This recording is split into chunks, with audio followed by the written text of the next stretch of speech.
What up? Welcome I'm Vanek. Welcome back. Don't talk over me. Shut the fuck up. Cody Jack, douchebag. What's going on? I'm Vanek. This is Falcon. Welcome back to another episode of... Wait, is it the morning? I swear one day we'll get this right. So, I just woke up like an hour ago, so I don't know what time it is. welcome back to 2:30 p.m. in the morning. You'll probably notice we're in a new spot too. I bought a bookcase just for this podcast and a bunch of books as props. I can't actually read those, so yeah. Well, moving on from Cody's sad, pathetic life, we'll jump straight into it. So, first up, I guess we may as well talk about these motherfuckers, 30G OZs. Just want to say shout out to 30Gs for all the crew for supporting this podcast. The support has been incredible. They got our back, so we love you. So recently I did a freestyle battle with G-Megs, the G-Megalodon. Love you, bruv. You saw that battle? Yep. That battle went online, I think, yesterday. What'd you think of that battle? I thought it was pure entertainment. G-Megs, he brings a lot of attitude.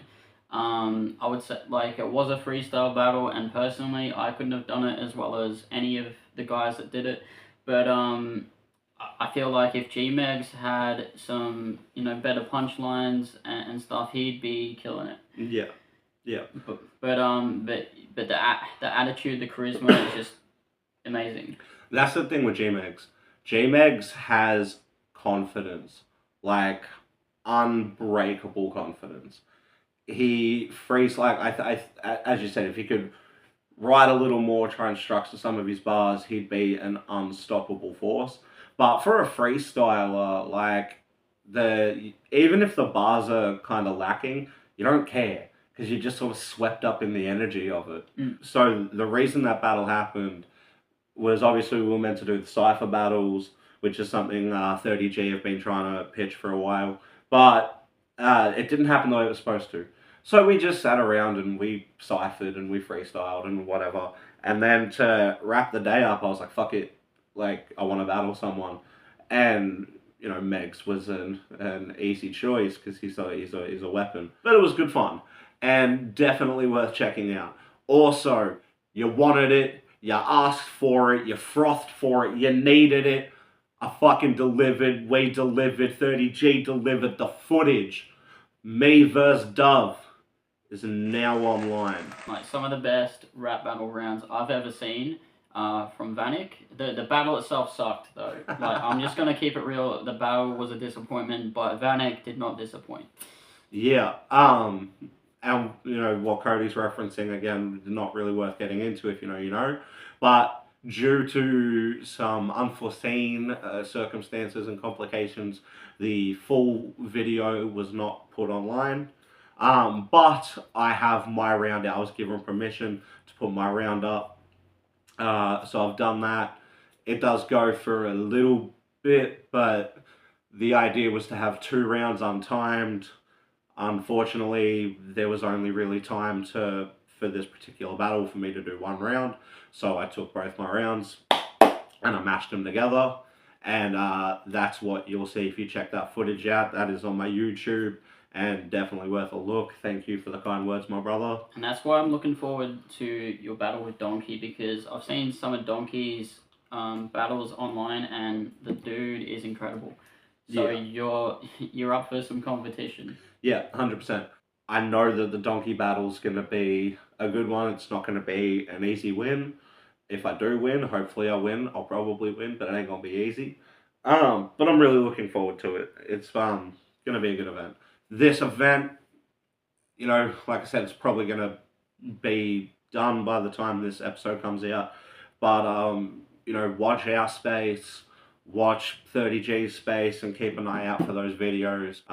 But come to a gig, come to a battle, buy some merch. Won't regret it. Red's battle. Because we got 2 of Gippsland's best battle rappers headlining the next event. How awesome is that? Yeah, and so me and Red, we've been friends now. We became friends when we were 14. We're 28 now, so long ass time. But we used to, like, as corny as it is, we used to sit in Red's bedroom, smoking bills, watching battle rap on YouTube. When I got invited to join 30G, like, that was a big deal. Because, like, Mikey Pipes is a fucking legend. To go from, like, sitting in the bedroom, smoking bills, watching battle rap, just wanting to be in that environment, to co-headlining this battle. But honestly, the battle I'm most excited for from this event is Sturdy vs Sweats. Yeah, it's going to be incredible. Giving the people what they want, and I'm fucking excited for that We got battle. a few Gippslanders on the card, don't we? Hell yeah, we do. And, we got some great Gippslanders coming up anyway. I think it's cool to see people like Raz out there doing his thing. Raz is doing all, like, he's making music and clothes and all kinds of stuff like that he's doing, which is tight. He's always had a great work ethic when it comes to rap. Straight up. And Raz is, speaking of battle rap, Raz is one of the few people to have actually beaten me. So, at the time when I lost that battle, I was kind of ego about it, and I felt some way about it. I was like, I got robbed. I've watched that battle back a gajillion times, and Raz put on a solid performance. Like, as young as he was in that time frame, like, he was doing things a lot of people his age weren't able to do. Yeah. And, I feel like that battle probably wasn't my best performance, it also wasn't my worst performance as a rapper. That's props to Raz for taking that battle, because, like I said, at the time I felt some kind of way about it. Now I look back at it later in life, and I think that it was a well-deserved win for Raz. He was able to make the battle a lot more relevant than I was. But I feel like as a writer and a battle rapper and a performer and I feel like I've stepped up massively since then. And I feel like the battle with Dove is a really good example of how far my writing's come when you compare it to the battle with Raz. When it came to the amped up scene, I beat Hank Dank or Jamie Taylor. Hank Dank, Well Know, and Juvie I beat with amped up. But only my Raz battle made it online, unfortunately. That is what it is. When people are doing homework or research for me as an opponent, they have one of, like, my worst performances as reference material. So that might be a good thing, though. Yeah, well, I don't know. I'm kind of hoping, like, now that me versus Mason's out, the freestyle battle with G-Megs, my footage, my round against Dove, obviously the donkey battle will get dropped. It's nice to know that even though I have the Jamie Taylor and the Will Know battle that I won both of those. I never made it online. So it'll be nice to have more out there for not only people looking for reference material, but just in general, people like, oh, you battle, where can I find your battles? And it was only ever battle. Like, because I only ever had that one make it online. Official battles, I've had Juvie, Raz, Jamie, Will Know, Mason, Dove, G-Megs. So that'll put Donkey in 9th place for official battles. Donkey is probably going to be the best one so far, I would say. Straight up. Donkey's going to be a challenge. I'm excited for this. So, was there any other 30Gs news you wanted to talk about? Not that I can talk about now. Okay. But watch the space for announcements, because it's all happening. Oh, did you organise a sponsor like I told you to? Yeah. So I sent, that clip we did of the Hey Monster sponsor us in the last episode? Before we start, just a quick word from our sponsor, Monster. Okay, not really, but if you want to sponsor us. So I sent that clip to Monster. That was gold. Right. So I sent that to Monster, and I was like, hey, Monster people, we podcast need sponsor, please. Thanks. Yeah. And straight to the point, love it. Exactly. And I waited for a while, and I got an email back, and it simply said, go fuck yourself. And did you? Send a video of me fucking myself? Yeah. I mean, I was going to, but I was like, nah, I'll be fucking funnier. Than I tried to have sex with a monster can. I figured I'll send them that. That's really badass. It happened. I sent them the video. I was like, no, go fuck yourself. That was that. Cool. Yeah. So we got the sponsor, or No, we didn't get the sponsor. okay. Well, if any of you guys want to, Sponsor us. Let us know because Monster wouldn't. all right. So let's move on to the next topic. What do we got? Okay. So what I wanted to talk about is kind of a deep issue that happened kind of recently is Charlie Kirk. Now, what do you know about Charlie Kirk? Okay. I'm going to be completely honest. I am a novice when it comes to politics. I don't know fucking shit, man. I intentionally stay away from politics for two reasons. One, I don't understand a lot of it. Two, what I do understand of it usually just pisses me off. But of Charlie Kirk, I know just sort of what I've been seeing online, so I don't really have too much of an opinion. But I know that he was some kind of I don't know if extremist is the right word, but he had some pretty controversial views. The whole assassination thing, I don't agree with. Yeah. Whether you agree with what he's saying or you don't agree with what he's saying, if you're on the left, if you're on the right, like it's kind of like a tangent, but it was the same thing, same sort of concept when Will Smith slapped Chris Rock. Chris Rock said words that honestly weren't even that bad, but was met with physical violence, a reaction of physical violence. It's no different. A man was expressing his views in what I imagine was a peaceful sort of way in a public setting. He did not deserve what happened to him. Do I know who Charlie Kirk is? Not really.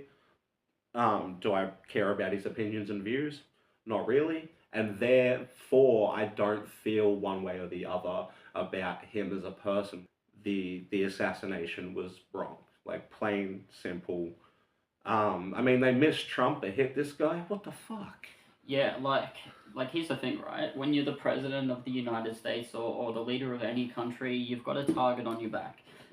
So in my opinion, the attempted assassinations of Trump aren't as bad as this.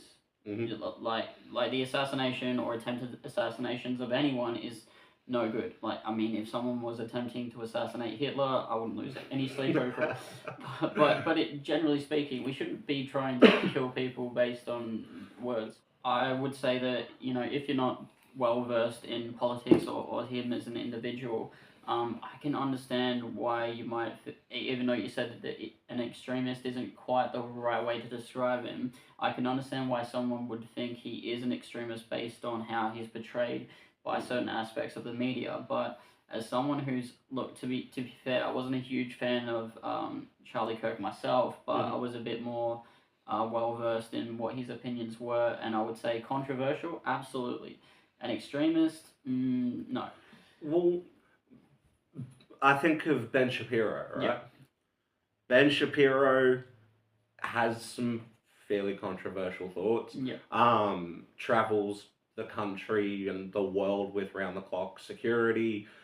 Because if you're in a position to have people listen, if you're preaching a view that someone disagrees with, the threat and risk of physical retaliation is getting really sad. But Ben Shapiro, like, he's had controversial thoughts as well, but they haven't tried to kill him. Again, I don't really know too much about Ben Shapiro because I don't care about politics. Yeah. If you don't agree with it, don't listen to it. Like, I don't think Charlie Kirk deserved to die for, you know, saying words and for his views and opinions. And what bothers me the most as a parent is knowing that his kids are now going to have to grow up without their father because he rubbed some rando the wrong way. And like, here's the thing, right? Even if Charlie Kirk was on the fringe, and let's just say he was, you know, everything certain aspects of the media are painting him to be, just say he was a homophobe, a racist, blah, blah, blah. Does he deserve to be killed for that? Or should we try changing his mind? Yeah, well, and I mean, when you think about, like, racist, homophobic people, Like, when I think of groups or extremists that hold these ridiculously negative ideals or views, Charlie Kirk is not the first fucking name that comes to mind. Definitely not. So, I feel like if he wasn't shot and killed in such a, tragic way, the average person that is so out of tune with politics wouldn't even know who he was if he wasn't in the media right now. Yeah. So a week ago, did you know who Charlie Kirk was? Not at all. Not at all. Not at all. Not at all. Yeah, so the whole thing just kind of backfires when, you turn these people into martyrs, really. Mm-hmm. And it's it's terrible on every single perceivable level. And the other thing, he was only like 31. He was just a few years older than us. Yeah. And I think you can testify to this, that in the last 5 years, you've changed a lot as a person. 100%. The last 10 years, you've changed even more. Even in the last year, I can guarantee that you've evolved as a person. So, he could have done like a full 180 on his political opinions and become like Sam Harris or someone. He was a somebody to a minority, a nobody to the majority, and now the majority is aware of who he is because the minority had him killed. Well said. Yeah, so on the topic of vigilante justice, which in this case I don't think it was justice, but do you think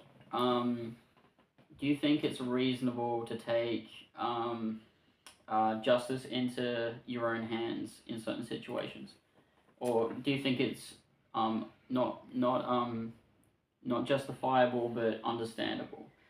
Vigilante justice or vigilante acts in general have generally led to things being worse than better.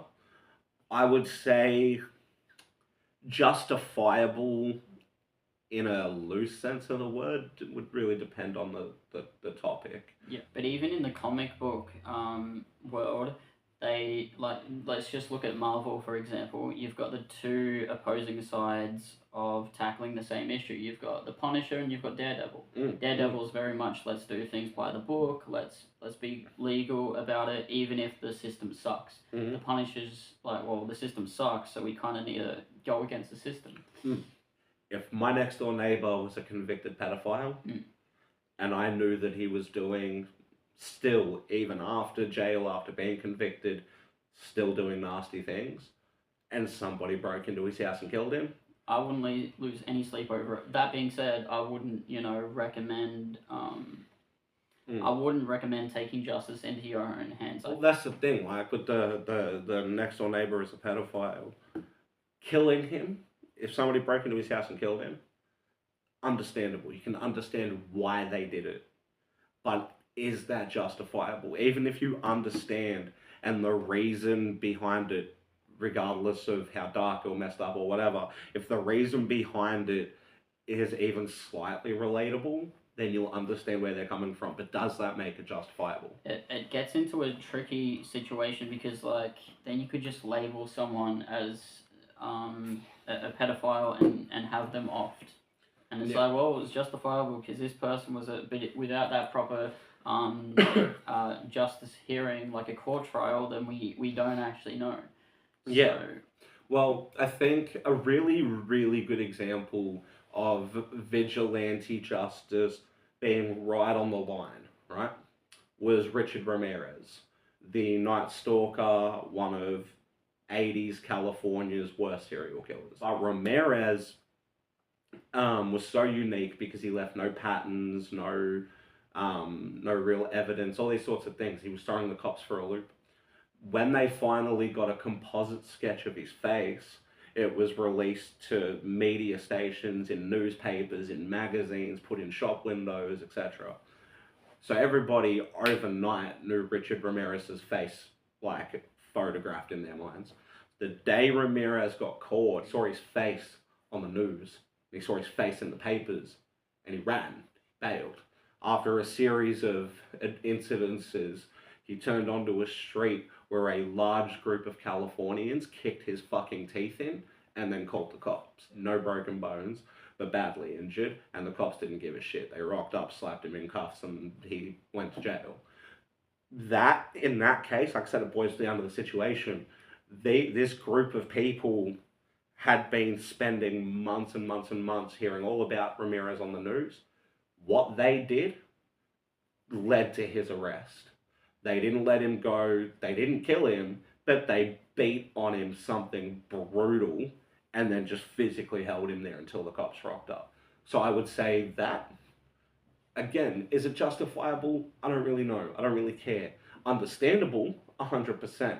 And I think in the Richard Ramirez case, the vigilante acts of that neighborhood was 100% necessary because it led to the capture and incarceration of one of America's worst and most prolific serial killers. Mm. So I want to talk about Aaron Patterson. Aaron Patterson. Gippsland. Gotta love Gippsland. Aaron Patterson, man. So that trial took place in Morwell. It was a nightmare having reporters, vloggers, podcasters, literally everywhere. Like, everywhere, man. The courthouse was always had like news vans and shit lined along. It was annoying. But I am personally, I'm glad she got caught. I'm glad she got done. I'm glad she's going to jail. I mean, murder is murder, plain and simple. Like, if you kill somebody in self defense, that's manslaughter. That's not murder. That falls under a whole different category. She actively went out of her way to plan and enact a premeditated murder for what feels like the most ridiculous reasons. And all her crocodile tears and I was the victim bullshit doesn't fly. You killed, what was it, 3 people and put another one on life support. You deserve to be in jail. Plain and simple. I don't know. I don't like it when Gippsland gets put in the spotlight for such incredibly negative things. Because Gippsland really is an amazing place to live. And Mhm. I know a lot of people here, especially in the Valley, are like, oh, the Valley sucks, everyone here is depressed, and blah, blah, blah. It just sucks you in. It's like, no, it is what you make it. Well, and you've got to think too, like, Gippsland is so much more than the Latrobe Valley. Yeah. Like, I will say I'm one of those people that's not really a fan of Latrobe Valley. I feel like it's kind of the end all and be all of like poverty and oppression within Gippsland. Um, but Gippsland is so much more than that. Like, It's so diverse in terms of ecosystems. We've got, places like Tarabolga. We've got, the high country. We've got. yeah, So we can go for a drive to the beach or a rainforest, a temperate rainforest, or we can go to the snow all on the same day. I love going up to Walhalla. Valhalla's also, and it's cool that they shot that Liam Neeson movie there. Right? Yeah, that is very I cool. wonder where he stayed. Like, did he stay in like an Airbnb, like a luxury Airbnb out in Walhalla, or he would be the type of person to like Uber Eats McDonald's, or just or go to one of the nicer restaurants that we have locally. Maybe you went to Hoggett or somewhere. It's Liam Neeson, bro. He just crushes an Irish beer, eats the can, and moves on. So going back to Erin Patterson, Mm. the craziest thing about that whole thing is that she made one of the trickiest dishes to make, which was beef Wellington.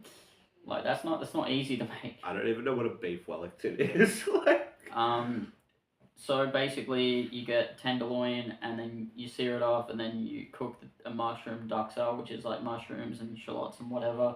You wrap all of that in prosciutto, and then you cover that with pastry, and it's not easy to make. it honestly sounds kind of gross. It's one of Gordon Ramsay's signature dishes, so it must be good. But I've never cooked it. Don't have no interest in cooking it, even though I'm a chef. It's just too much work for me. Yeah, you're a chef, and I'm not adventurous with food, like, at all. What do you think about mushrooms?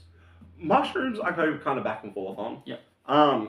It depends on the mushroom and the way it's cooked. Yeah. Now, for example, like a champignon on like a pizza or as part of like a shish kebab or something, I can deal with that. Like a good mushroom gravy on a steak, like I fuck with that too. Um, I don't like mushrooms raw, so I don't like having them in salads and Yeah. stuff. Like for me, it's got to be like mixed into the spaghetti sauce, Yeah. chucked onto a pizza, a part of a shish kebab, like grilled. Like Yeah, it's just the carrier for garlic and butter. yeah, but But do you think like with this whole mushroom incident, that people got a bit scared of eating mushrooms? well, here's the thing, right? Anybody who knows anything about mushrooms knows that you shouldn't eat wild mushrooms. Yeah. Unless you 100% know what you're looking for, it's just too damn risky. Whether you're trying to scavenge for food or you're looking for magic mushies, if you don't know what you're doing, it can go wrong very, very quickly because most wild mushrooms tend to be quite toxic. And they look very similar to edible. Exactly. So people being scared to eat mushrooms as a result of this whole thing, I think is a little silly because not a single mushroom you're going to buy in the supermarket is going to kill you. Yeah. She got nasty, nasty wild mushrooms and cooked a meal with them. That shouldn't. Didn't she claim at a point that she got them from an Asian market? Yeah.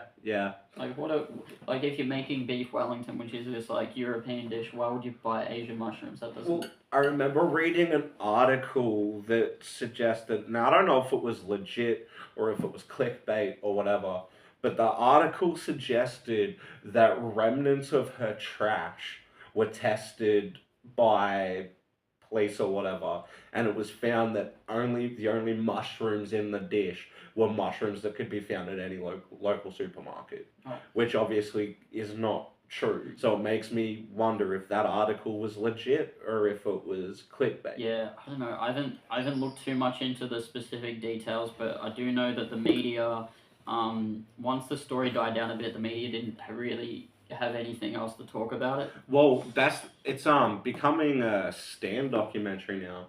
And that's what I was saying, like about bringing negative attention to Gippsland. When Liam Neeson shot his movie in Valhalla, Yeah.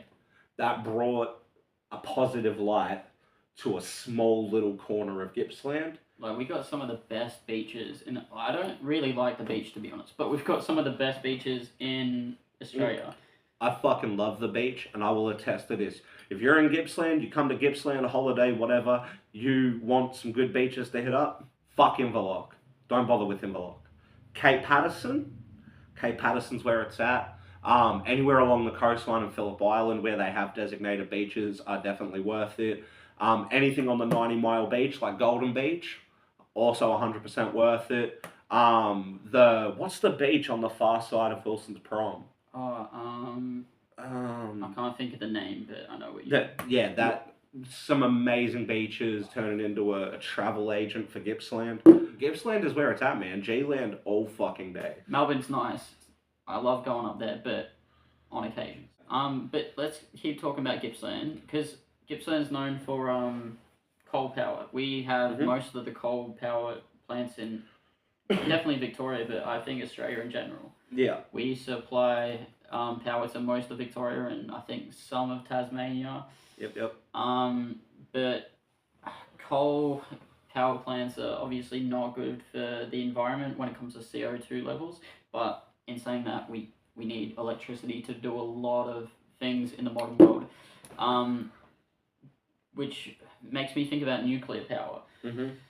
So, nuclear power has a higher output of energy, so we'd probably just build like one nuclear power plant and that would get us set for a while. But do we want it in Gippsland?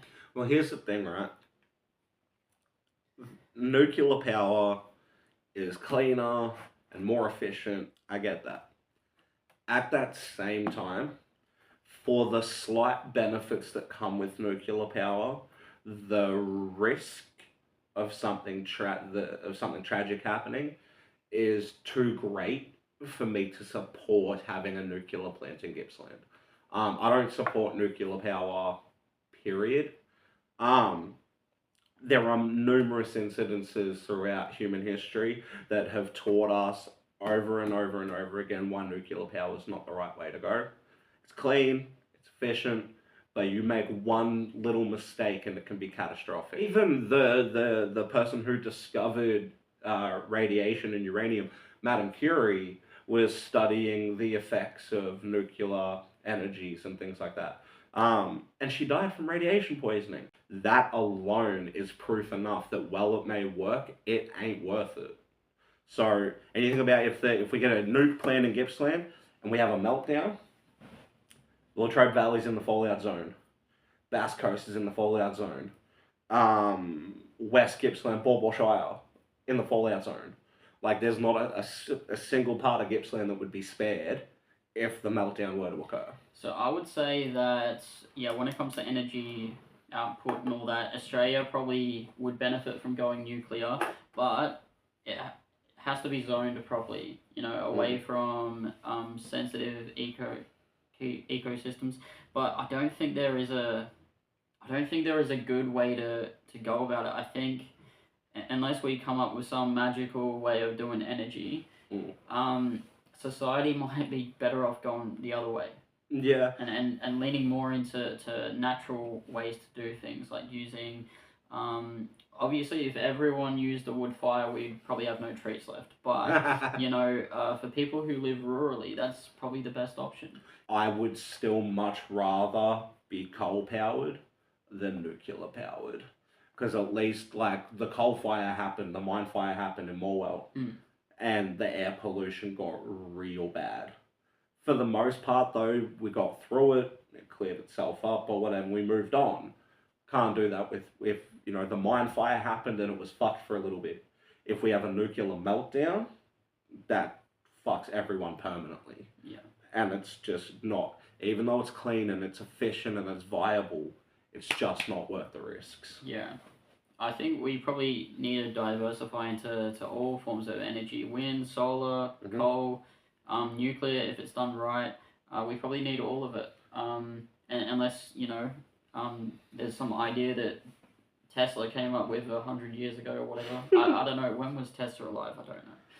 Yep, around there. Okay, so let's talk about some more casual topics, because we got quite deep there for a while. Yeah, that got real. So we just finished listening to MGK's new album, Lost Americana. What do you think about that? Yeah, okay. So, Lost Americana, wasn't bad. Yeah. Wasn't bad. I will say, we were discussing this a little earlier, but I said that I think it's better than mainstream Sellout, but not as good as Tickets to My Downfall. And I stick by that. The new album had more good songs than it did bad songs, or like good and average songs more than it did bad songs.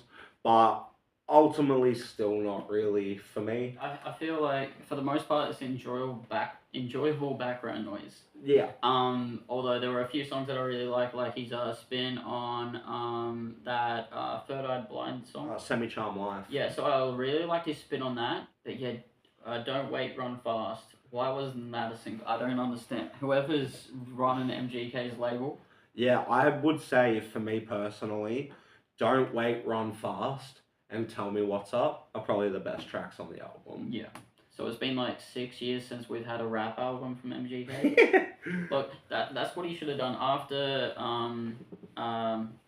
Tickets to My Downfall, straight into a rap album. That would have been fire. Yeah. But he wanted to prove that it wasn't that he could actually write that music, and he can, but it didn't have the same impact. No, I will say mainstream Sellout wasn't able to live up to the standard set by Tickets to My Downfall.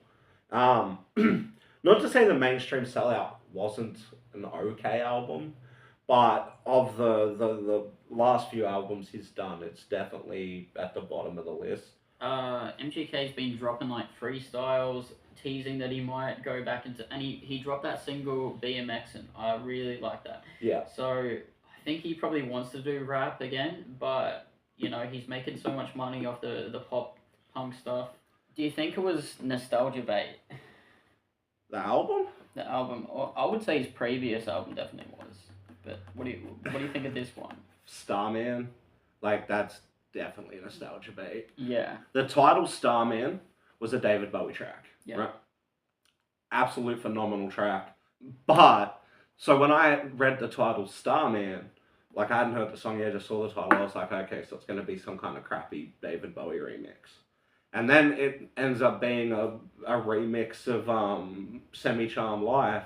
I'm like, that track is 100% nostalgia bait. You know what 100% was nostalgia bait?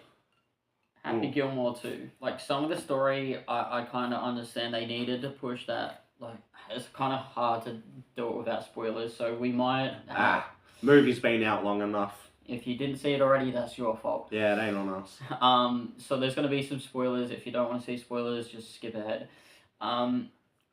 If the movie was done well, and there was like some of the writing was okay, and some of the acting was okay, but there was so many cameos, and I get it. Happy Gilmore 2 is a big moment, but do we need Eminem in the movie? Probably not.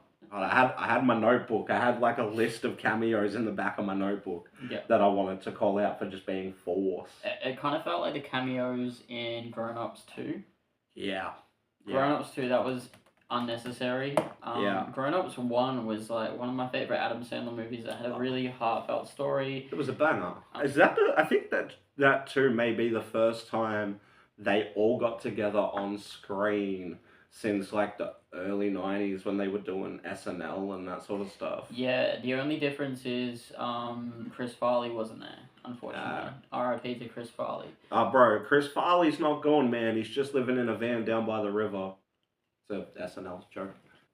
They kill the wife within the first half an hour. Oh, bro.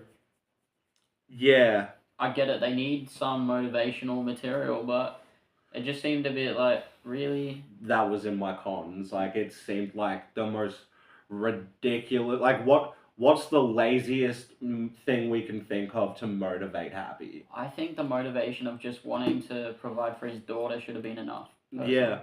I will say when it comes to Happy's kids, it bothered me. The boys, especially, there was, 6 kids? And the only one that got any kind of proper character development was the daughter. You know that was Adam Sandler's actual daughter. Yeah. Yeah. Yeah, Sadie, Sonny, and Jackie are all in that film. And the other daughter was the girl with the AA. What do you think of Ben Stiller's character? Like, he got a lot more involvement in this one. I didn't like it at all. Like, not at all. Like, in the original Happy Gilmore, Ben Stiller is actually an uncredited cameo. It's not in the credits. So, I get them wanting to bring Hal back. I also feel like Ben Stiller went from playing Hal in a convincing and believable way from the first film to, like, really over the top, super exaggerated by this film. Even his motivations seem ridiculous in this one. Like, at the nursing home, he used them to, like, sweatshop them to make sellable materials that he could profit off. Yeah. Like, the motivation felt more grounded. Whereas in this one, making people paint your house to help with alcohol addiction. Was he Mr. Miyagi or something? Like, it was ridiculous. You know what? I kind of liked what they did with Shooter. I like how he had a sort of redemption there. Yeah, Shooter's redemption arc was definitely a positive for the movie. And Haley Joel Osment, as weak as his character was, he delivered a stellar performance like he always does. I've been a fan of Haley Joel Osment ever since I saw The Sixth Sense, man. I see dead people. Going back to the Eminem cameo, like, it was entertaining, but I didn't like how they slipped in all the Eminem references. Yeah. Because it's like he's playing a character, he's not playing Eminem. Yeah. See? Like, Eminem cameo in the interview worked really well because he was playing himself and they referenced some of the songs on Relapse. His cameo in Funny People also worked more because he was just playing himself. Let's just say Eminem's not a good actor. No. Anybody who's seen 8 Mile and goes, oh my god, the best part of that film was Eminem's acting. Eminem playing quasi himself. Yeah. I mean, let's face it, 8 Mile's not a great film. Well, when it comes to rapper actors, my all-time favorite when it comes to acting is Ice-T. Yeah. Ice Cube's up there as well, although his range isn't as good. MGK did pretty well in the I like Kells as an actor. I've seen a lot of what Kells has done. I would say when it comes to Kells, a lot of people think of The Dirt because he was he played Tommy Lee, Yep. so it was a big deal. But he'd been in so much stuff before that. So lot of indie movies. he was like a semi-antagonist in the movie Nerve.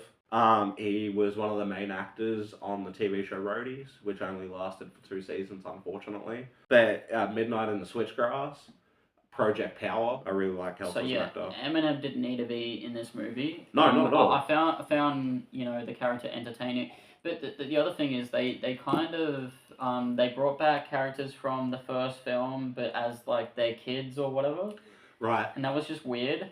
We had Mr. Larson's son, the tall guy. Yep. And you know how he's like, "Mummy, don't hit me, mummy." The little old lady is Adam's mum. Oh wow, didn't know that. But so you had Mr. Larson's son, and then you had Lavelle Crawford play Chubbs' son. Mm.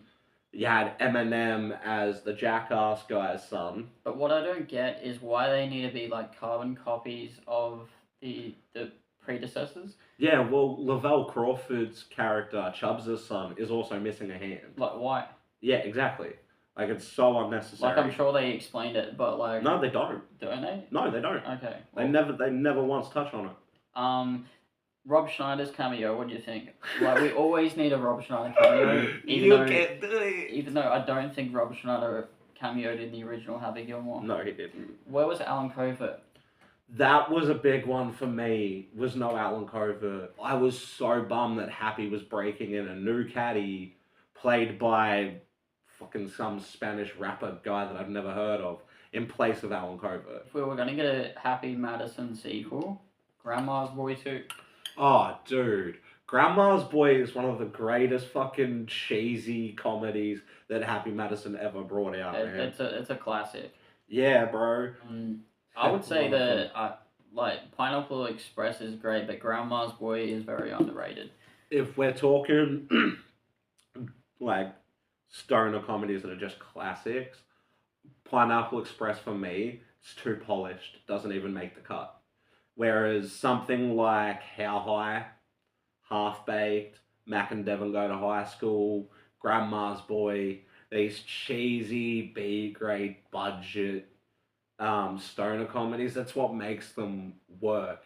Is they're so beyond ridiculous and beyond budget that they're like so bad they're good. Yeah. Whereas Pineapple Express tried way too hard to be a blockbuster that it feels too polished. Did you see Strange Wilderness? That was another Happy Madison stoner movie, or sort of stoner movie. It was like this documentary crew. They're doing like nature documentaries, but they're all like getting fucked up on the side, and they're like filming this like traditional African dance, and they just hire strippers for it. It's pretty bad, but it's pretty good in that sense. I'd say compared to Adam Sandler movies that he's put out in recent years, the Netflix ones mainly. I haven't liked many of them at all. Me either. I really liked Uncut Gems, but that wasn't a Happy Madison movie. No, well, here's the thing. Like, Sandler's Netflix comedies have been let down after let down after let down. However, his dramas, Hustle was really good. Hustle was fantastic. Uncut Gems was fantastic. Pixels, was that pre-Netflix? Yes. So Pixels is one that I feel like it was a cool concept, just not executed well. Yeah, 100%.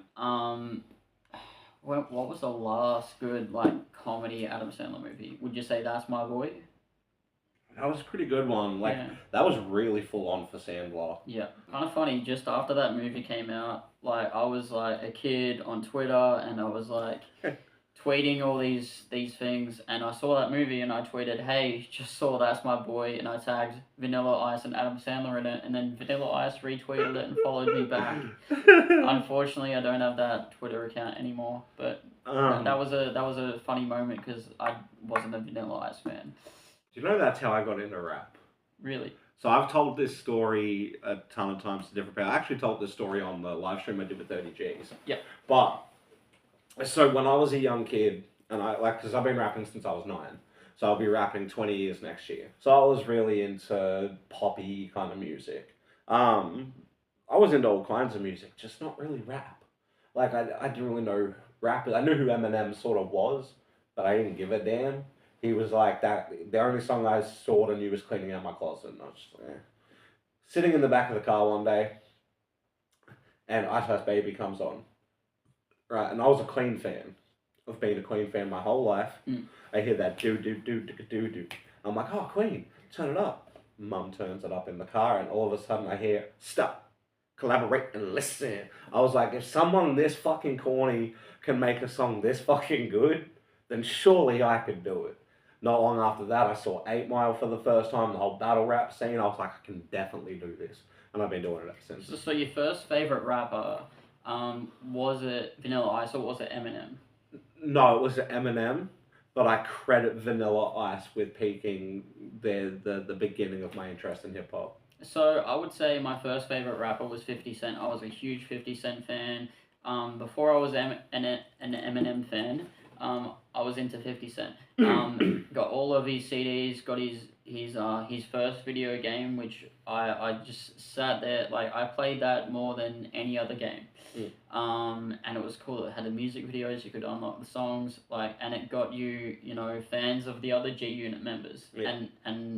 And now I'm like a huge fan of Lloyd Banks. Like he's an incredible writer. But yeah, 50 Cent was my first favorite rapper. But if we're going off of like who exposed us to rap, I would say probably the Gorillaz were my first sort of big. I had heard Eminem, but the Gorillaz, that was actually, I think Demon Days was the first CD I ever had. Yeah. No, I remember like when it comes to Vanilla Ice, when I was a little kid, like again, I sort of knew what rap was, but I didn't really care. But I remember watching the '90s Ninja Turtle movies for the first time, and in Secret of the Ooze, it has that Vanilla Ice cameo.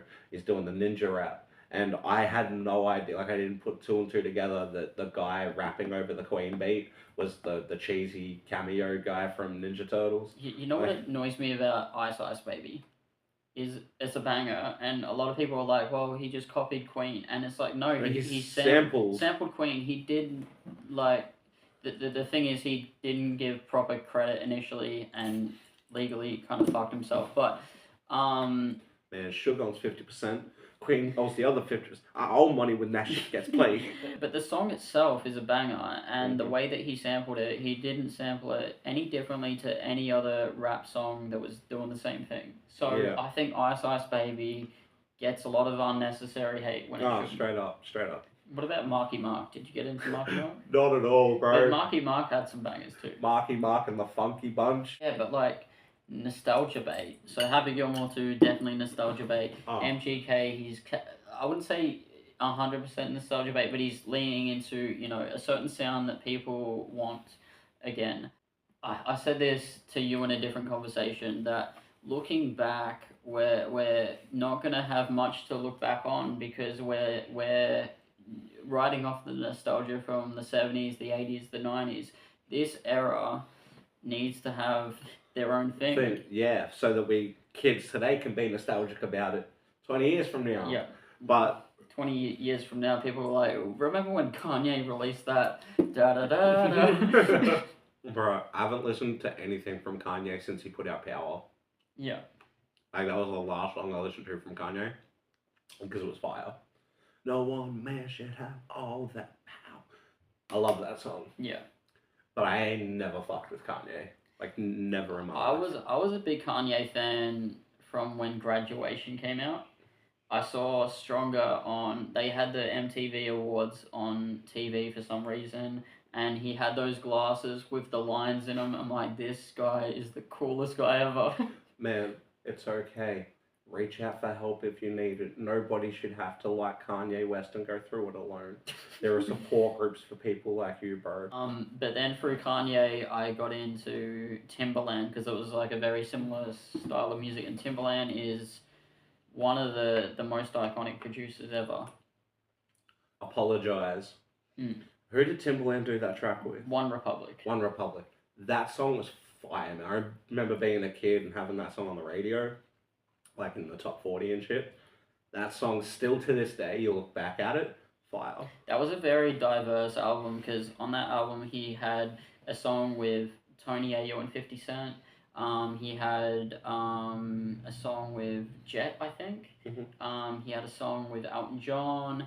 A lot of stuff with Furtado and Timberlake, obviously. Yeah, Timberland's like very diverse. So the next thing I wanted to talk about was smoking. Do you think smoking's cool? No, man. No, man. I'll say this. Mm. I've been smoking since I was 12, right? Cigarettes, chuff, whatever. I've been smoking since I was 12. And you know what it's given me? Stained teeth and fucked lungs. No friends. I'm and- not your friend because you smoke. No, we've never been friends. We would just sort of like lump together to do this fucking thing. These fucking dick this cunt. Better be worth it. Yeah, right. It's. I understand why people think it's cool, Mm. and as a kid, like a young kid when I started, sure that was the mindset. Like all the older kids smoked. It was the thing, right? And I still smoke. Like I'm not gonna lie, but it's gross, man. So here's the thing: do I care if someone else smokes? If someone else smokes, no, it's no skin off my dick. As long as they, keep it to their own space. They're not like blowing smoke into other people's faces and stuff like that. Like we don't want people smoking in the supermarket like they used to. Yeah, straight up. But in saying that, why are we taxing the crap out of it? It's clearly like I know so many people personally that are like, well, I'm just gonna buy less food this week because smokes are fucking too expensive. Yeah, well, that's the thing. This is real fucked, right? Back to back. We had the new tobacco laws came in, which restructured the sale of cigarettes. Now you can only get 30-gram pouches and 20-pack Taylors, right? And due to the change up, there was a price hike. So 30-gram pouches were like 80 something bucks, right? This happened like 2-3 months before a mandatory tax hike. So now a 30-gram pouch of tobacco is over $95. That's crazy. And how I don't smoke, so I don't know how long that would last. How long would that last? Okay, so for someone like myself, Mm. I would say a 30-gram pouch for me, maybe a week. If I really push it, maybe a week. But I also probably smoke a little more than the average smoker. I think it really does boil down to like kind of what you use the tobacco for, how often you're reaching into the pouch. But for me, 30-gram pouch, maybe a week. So for an average person that smokes tobacco, would you say a week or less? Well, again, it sort of comes down to how much they smoke, how often they smoke. I would say if you were like a chain smoker, you were smoking 20 darts a day, 30-gram pouch lasts you a little less than a week. If you're someone that only smokes a couple of cigarettes a day, say you smoke over, 8 hours, you smoke 4 darts, it's obviously going to last you longer. But I would say on average, a 30-gram pouch lasts about a week. Yes, 95 bucks for a week for something that's arguably non-essential. Like I know it's an addictive thing and it's hard to give up, so it kind of is essential in that regard.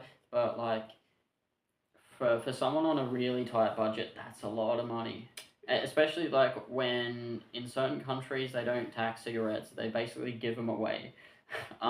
Which, to be fair, I think there probably should be some level of deterrence of people buying cigarettes.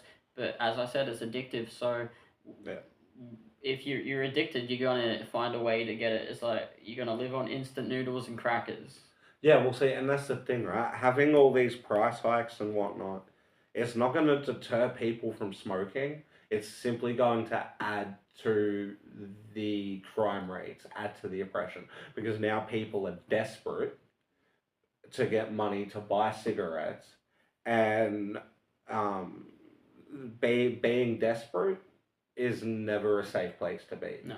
Because once you become desperate, the action that follows is, you're justifying it because you're desperate. So you hold somebody up at knife point, steal their wallet, in their wallet they've got $25. You didn't even make enough to buy smokes. Yeah. Now you've got to go rob another 25 people to get the money that you need to buy a single pouch or a single pack. Like, it breeds desperate. The tax hikes and the price hikes, it's going to breed desperation, which will lead to like a negative result. But like, here's the thing, right? If you look into certain studies, eating fast food every day is worse than smoking. On some aspects, not all aspects, of course, but are we taxing the crap out of McDonald's and putting warning labels on that? No. Yeah, exactly. Look, should I think cigarettes should be advertised on television? No, but also I don't think McDonald's should be able to advertise on television either. Do cigarette companies still advertise on television? No, I don't think so. Alcohol companies still do. Yeah. Although I don't watch regular TV, just YouTube these days. But I know alcohol companies still have entertaining advertisements. There is a little warning on the back of it, but it's kind of a double standard when you think about it. Well, that's the gambling ads that are like, they make it look so damn enticing, and then right at the end they're like, think about what you could be buying instead. It's like, I find that hilarious. So counterproductive. Yeah, it's like, why even put an ad out in the first place if you're gonna have to? It's like, are you trying to promote or deter gambling? Yay! Think about what you could be buying instead. Like, they don't even do that with alcohol ads. They're just like, yeah, who wants to get pissed? Yeah. Do you remember the old Carlton ad that had that? It's a big ad. Yep. So very big. If you haven't seen that ad, go look it up on YouTube. It's hilarious. So we were going to do a review section of food and drinks, but we didn't organise that. So next time. Anyway, I reckon let's wrap this up with a rap beat freestyle. The beats. Because last time we were making beats on my phone and it didn't quite turn out right. So I'm going to set up my beat making machine and make some proper beats. We will be back. Talk shit talk, and some shit talk, and then more shit talk, and Cody plays the beat. What are we talking about? Oh, well, see, you were making a beat. Yeah. And then I was like rapping over it. I was not listening to that, but okay.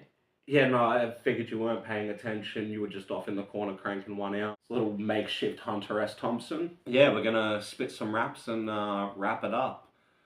Pun unintended. Or was it?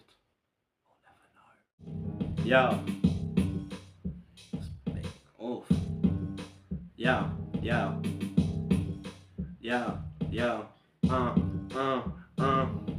They saw me, got their jitters through their bodies, it shivers. Just a warning that I'm giving is important, so listen. Don't talk, cause it puts me in this awkward position to have you tortured to beat up. I can be awfully driven to your corpse. It was sitting there reporting you missing. But the problem is that none of the authorities listen. Nah, this ain't a battle, baby, this a date. Like Tyson when I say I wanna kiss your pretty face. Grip my snake, lick the grapes. Bitch, I didn't taste, bit too late for quick escape. Hit you with that prison rape. Get that shit on tape, bitch, this isn't gay.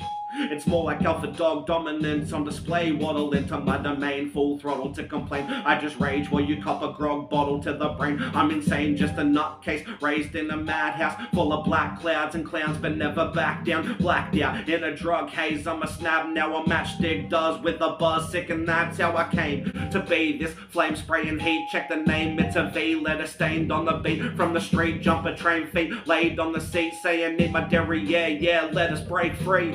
Episode 3 of 230 coming 2026. 2027? What year is it? I have no idea. 1995? Episode 3, 2:30 p.m. in the morning, is coming whenever the fuck it comes. I just came. Exactly. It is what it is, man. It's 2:30. It's all happening. It's this, it's that, it's up, it's down, it's none of the above. Shut the fuck up. G-Land all day, 30 GOZs. Get around it or forget about it. Fairly well.